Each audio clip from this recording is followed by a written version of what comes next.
فکري جګړه اتمه برخه. د فکري او عسکري جګړې ترمنځ توپیرونه. لومړی، عسکري جګړه ښکاره خو فکري جګړه پټه روانه وي. په هر هیواد یا ولس باندې چې بل هیواد یا ولس عسکري یرغل وکړي نو د یرغل شوي هیواد ولس او ټول خلک ورباندې خبریږي او په یو نه یو ډول د یرغلګرو مقابلې ته ځان تیاروي، ځکه چې د عسکري جګړې غږ په ټول هیواد کې خپریږي.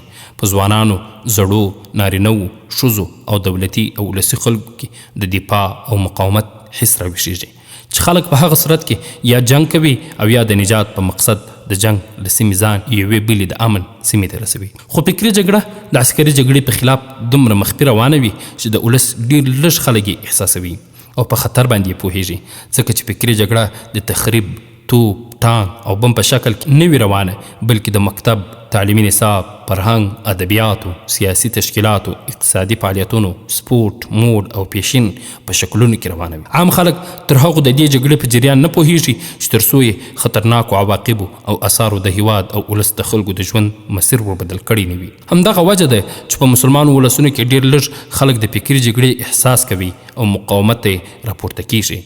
دغه لږ خلک که هر څومره خلکو ته چیغې ووهي چې هیواد او ولس له یو توپان سره مخ کېدونکی دی، خلک یې تر هغه وخته په وینا باور نه کوي چې تر څو توپان ټول په مخه کړي نه وي. له همدې امله غرب هم په اسلامي هیوادونو کې د عسکري جګړې پر ځای فکري جګړې ته ترجیح ورکوي، ځکه چې په دې جګړه کې څوک مقاومت ته نه راپورته کیږي.